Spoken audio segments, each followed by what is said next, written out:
Sega. Hello and welcome to the Total War Shogun 2 multiplayer tutorial, part 1. I'm Kieran Brigden, the Studio Communications Manager for Creative Assembly. Today we're going to have a look at the new multiplayer system in Shogun 2. Here I'm creating my online avatar, Nature's Fury. I'm now choosing my Mon, or clan banner, which will be seen in all of my battles. And now selecting a colour for that banner so as I can be distinctive amongst all the other online gamers out there.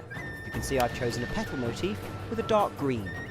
I'm also going to choose a starting region, which affects the online campaign map we can see here. This is different to the game's single-player campaign map and indeed the multiplayer campaign map. Now we can see here that I have a number of different options. I have my avatar right there. I also have my navy. I can drag this into the surrounding regions, which I can invade, and should I win my subsequent battle, go ahead and unlock the bonus that gives me. The various bonuses, of course, include retainers that I can play at the beginning of battles, I can unlock new unit types, and various other attributes for my online avatar. I've chosen the Northern Province. I can now select to have a match-made battle, fight against an opponent of equal skill, or indeed I can enter into the battle list, which is the number of games running right now. I'm going to choose the battle list. Here you can see we have the battle lobby with a number of different players down on the bottom right hand corner. We're going to go ahead and host our own battle. On the right hand side I can choose the level I'm going to play on. Of course I can choose whether there are key buildings present, what time of day it is, or indeed the spring, summer, autumn and winter season. I can also crucially choose the number of funds that are available, limiting the army sizes that can be used in this match. Now we're hanging on a moment and you'll see, there it is. One of my friends has just joined the game. We're having a little chat in the box below, of course talking about all the world issues and all the deep intellectual needs of the moment, such as hello, have fun. We're going to go ahead and choose our armies now.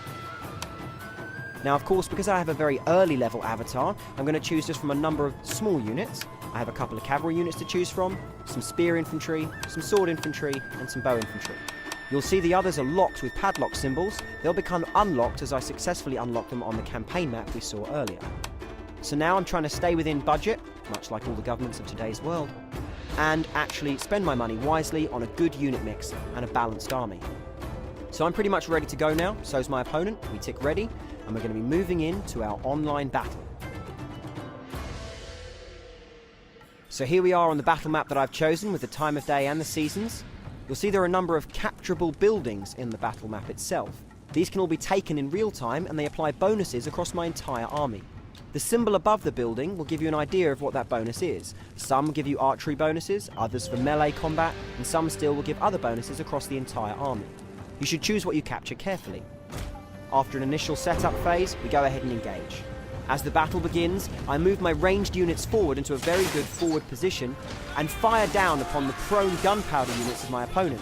Although he has stronger weaponry, I have a better position. And, with a well-timed arrow volley, followed by a horse charge, I destroy his flank and roll up his low-level army.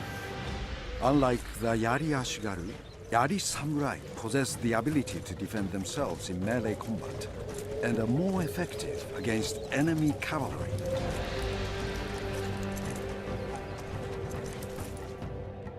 So having unlocked that new unit type, I've also gained myself a rank and a new veteran unit that I will name the Spitting Cobras, in line of course with my Nature's Fury pack.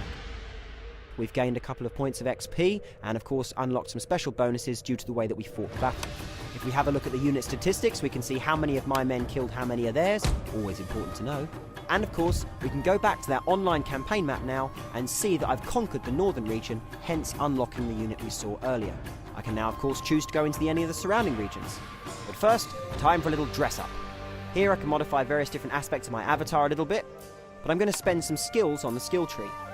The General is a persistent character that you own. We can unlock various different skills and abilities, all of them affecting different aspects of combat. Here I've chosen the Bow Mastery tree, enabling the bow and of course extra bow damage. And now of course I'm going to mess around with the avatar, personalise him some, based on some of the new items and attributes that I've unlocked in my previous battles. It's always important to have a spiffing hat as part of your attire, very much as it is the source of your general's power on the map. Of course, now you can see we're choosing a variety of different waistcoats, hats, and various different bits and pieces to personalise my general and the way he looks. I'm hyperventilating slightly because I've sped it up for you.